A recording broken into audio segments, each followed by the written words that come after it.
Greetings, all, and welcome to Joel's album review for this Monday. Today, I'm going to be reviewing Ozzy Osbourne's second record, Diary of a Madman. Don't forget to like my channel, like my videos, and when you're done watching this video, you can go back and check out all my past album review episodes. The playlist is in the description box. Let's get down to business.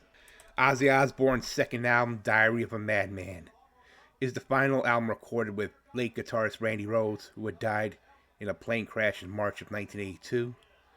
Although bassist Rudy Sarzo and drummer Tommy Aldridge, who would later be a part of David Coverdale's Whitesnake band in the late 80s, were credited in the liner notes and pictured on the inner sleeve for the American vinyl and cassette release and later CD reissues. It was bassist Bob Daisley and drummer Lee Kerslake who performed all bass and drum parts on the original release. Aldridge himself has stated of the album, "I think it's pretty obvious that it's not my drumming on that album. I have never taken credit for that recording, and I've always given Lee Kerslake, whenever asked or interviewed, the credit he rightfully deserves." Bob Daisley provided significant contributions to the album's songwriting, having written some of the music and most of the lyrics. Kerslake claims to have also had a hand in writing of the album, even performing lead vocals on some of the original demo recordings. Flying High Again was one of my ideas. Over the Mountain was another. The basic demo tracks were just Bob's words, my vocals, then some of the words I wrote, and Randy's playing. It was unreal. And then we got Don Airey to come in and do the keyboards. He stated in 2009, Kerslake says he used the piano in the studio to write many of the songs with guitarist Randy Rhoads. Daisley and Kerslake were not given credit for their performance or songwriting contributions, a situation which resulted later in a lawsuit. During the album's recording, Kerslake says the band members were given no money to live on, prompting them to approach management. Shortly after, both Kerslake and Daisley were fired. Everything was working fine, says Kerslake. It was only when Sharon Osbourne came in that we had a problem. When she started managing, taking over, she wasn't the manager until Diary of a Madman. Before that, it was her brother David. He didn't really want to handle it. He had too much to do for Don Arden in the office. So she came in and started getting edgy. But we never suspected a thing until we went away on holiday. Next minute they're rehearsing with Tommy Aldridge and Rudy Sarzo and going to America. Although Don Airey is credited as keyboardist on the album, it was in fact a musician named Johnny Cook who had worked with Daisley in Mungo Jerry in the 1970s who actually recorded the keyboard parts. Airey was on tour as a member of Rainbow at the time of the recording and was thus unavailable. Instead of focusing on the 2011 Deluxe Edition and the Ozzy Live vinyl, I'm just going to focus on the original release, as all the songs were written by Ozzy Osbourne, Randy Rhoads, Bob Daisley, and Lee Kerslake, except for two, which was You Can't Kill Rock and Roll and Believer, written by Ozzy Osbourne, Randy Rhoads, and Bob Daisley. Both songs. So let's get to the track listing. Over the Mountain clocks in at 4:31. Flying High Again clocks in at 4:43. You Can't Kill Rock and Roll clocks in at 6:58. Believer clocks in at 5:17. Little Dolls clocks in at 5:39. Tonight clocks in at 5:50. SATO, don't ask me what that means, clocks in at 4:06.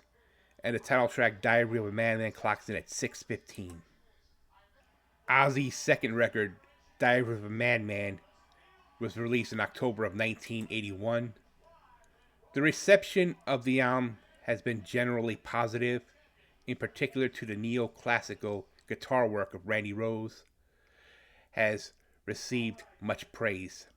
Steve Huey of AllMusic stated that it's not uncommon to find fans who prefer Diary to Blizzard, since it sets an even more mystical, eerie mood, and since Rhodes' playing is progressing to an even higher level.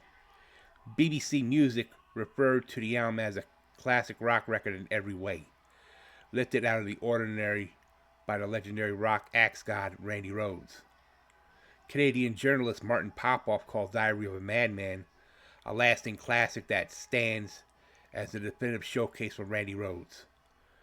Though the album is regarded quite favorably today, reviews upon its 1981 release were often less than enthusiastic. Since its original 1981 release, it made it to number 14 on the UK charts, number 16 in the Billboard 200, and has gone triple platinum. There was a lot of controversy on the 2002 reissue of Diary of a Madman. It was derided by fans due to the removal of Daisley and Kerslake's original bass and drum tracks. The reissue featured the re-recorded bass and drum tracks contributed by Robert Trujillo, who is now in Metallica, and Mike Bordin, bassist and drummer respectively. The move was suspected of being retaliatory in nature, as Daisley and Kerslake had successfully sued Osbourne and his wife, manager Sharon, in court, winning songwriting credits and royalties for their contributions to Diary of a Madman. Sharon later stated that Ozzy and not herself was responsible for the decision to re-record the parts, stating because of Daisley and Kerslake's abusive and unjust behavior, Ozzy wanted to remove them from these recordings. We turned the negative into a positive by adding a fresh sound to the original albums. However, Osbourne contradicted this claim in his 2009 autobiography, saying that the decision to re-record the original bass and drum parts was strictly Sharon's decision, and that I didn't have a damn thing to do with it. He said his wife just snapped and had it done without his knowledge. He also stated that a sticker was put on the covers telling everyone about it, though in fact the sticker was not initially placed on the reissue and was only placed on the covers at a later date due to a fan outcry over the altered recordings. When it came down to releasing the deluxe 30th anniversary edition in May 2011, Sony Legacy released the 30th anniversary editions of Diary and Blizzard, with the original bass and drum tracks restored. These releases also featured bonus tracks and previously unreleased live material featuring guitarist Randy Rhoads. Diary of a Madman features a second CD entitled Ozzy Live, featuring previously unreleased concert performances from the Blizzard of Oz 1981 US tour. A box set was also released, which included the remastered editions of both albums on CD, as well as vinyl, and a DVD documentary entitled 30 Years After the Blizzard. Ozzy Live was also separately released as a double 180G vinyl exclusively on Record Store Day in 2012. My overall rating for Ozzy Osbourne's Diary of a Madman is an 80 out of 100. While I like the songs Over the Mountain, Flying High Again, Believer, and Diary of a Madman, I didn't care too much for the rest of the record at all. And the 2002 reissue controversy didn't help either, but the fans were much more relaxed when the deluxe 30th anniversary edition of the record came out. Other than that, I don't have a bad thing to say about this record at all. This has been Joe Lum's album review for this Monday.